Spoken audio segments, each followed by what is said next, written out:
बहुत परेशान हो गया था। अपनी गरीबी के कारण उसका अपने परिवार का पालन पोषण करना बहुत कठिन हो गया था।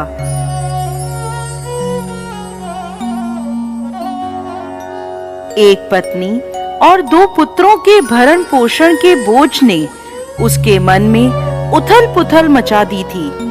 इसी उथल पुथल के चलते उसने घर छोड़कर भाग जाने का निर्णय ले लिया और एक रात वह चुपचाप अपना घर परिवार छोड़कर चला गया।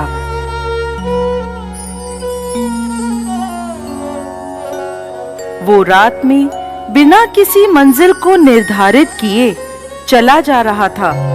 जब वह एक नदी के किनारे पहुंचा तो उसने देखा वहां भगवान बुद्ध अपने शिष्यों के साथ डेरा डाले हुए हैं।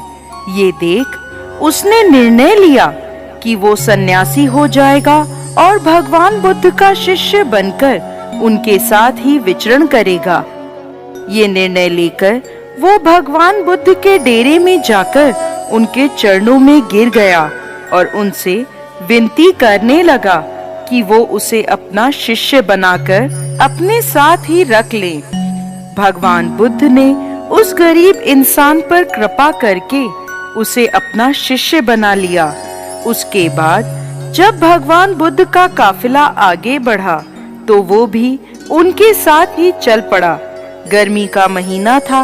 भगवान बुद्ध का काफिला चलता चला जा रहा था। जब वो एक जंगल में पहुंचे तो सभी लोग पेड़ के नीचे विश्राम करने के लिए रुक गए। गर्मी के कारण भगवान बुद्ध को काफी जोरों की प्यास लगी थी। उन्होंने अपने नए शिष्य से कहा, यहाँ पास में सरोवर है, तुम जाकर वहां से पानी ले आओ। भगवान बुद्ध का आदेश सुनकर वो सरोवर से पानी लेने चल पड़ा।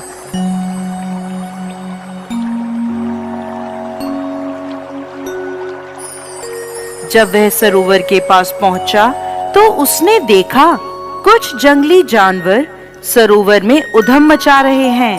परंतु जब वो सरोवर के पास पहुंचा तो सभी जानवर डरकर भाग गए। उस शिष्य ने सरोवर के पास जाकर देखा कि सरोवर का पानी जानवरों के उधम मचाने के कारण काफी गंदा हो गया था। सरोवर का कीचड़ और सड़े गले पत्ते बाहर उभरकर आ गए थे। इतना गंदा पानी देखकर वो बिना पानी लिए ही वापस आ गया और आकर भगवान बुद्ध से बोला, भगवान, उस सरोवर में तो बहुत ही गंदा पानी था, उसे तो पिया ही नहीं जा सकता। शिष्य की बात सुनकर भगवान बुद्ध कुछ देर तक कुछ नहीं बोले। फिर उससे कहा, जाओ उसी सरोवर से जाकर पानी ले आओ। भगवान बुद्ध का ये आदेश सुनकर वो शिष्य पानी लेने चल तो पड़ा, परंतु मन में यही सोचता जा रहा था कि भगवान बुद्ध इतने गंदे पानी को पिएंगे कैसे। जब वह चलता हुआ सरोवर के पास पहुंचा तो ये देखकर चकित रह जाता है कि सरोवर का पानी निर्मल और स्वच्छ हो गया है।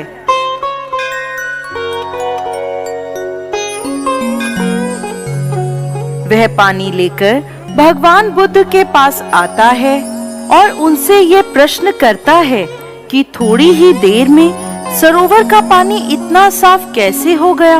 तब भगवान बुद्ध ने उसे समझाते हुए कहा, जब जानवर पानी में उधम मचा रहे थे तब उसका कीचड़ उभर आया था, परंतु कुछ देर शांत रहने पर कीचड़ वापस नीचे बैठ गया और पानी फिर से निर्मल हो गया।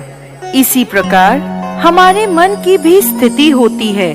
जीवन की भागदौड़ और कठिनाइयां हमारे मन में उथल-पुथल पैदा कर देती हैं और तब हम गलत निर्णय लेते हैं। परंतु कोई भी निर्णय लेने से पहले अगर हम अपने चित्त को शांत रखें और धीरज पूर्वक बैठकर सोचें, हमारे मन की वो उथल-पुथल भी पानी के कीचड़ की तरह नीचे बैठ जाती है और तब हम जो निर्णय लेते हैं वो हमेशा ही सही होता है। इसलिए बुरे समय में इंसान को कभी भी धीरज नहीं खोना चाहिए।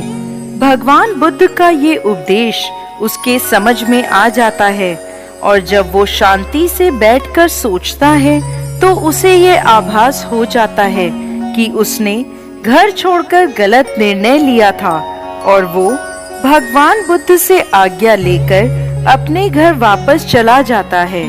तो दोस्तों, कैसी लगी आपको आज की हमारी ये कहानी? हमें कमेंट बॉक्स में लिखकर जरूर भेजिएगा और साथ ही साथ हमारे इस चैनल को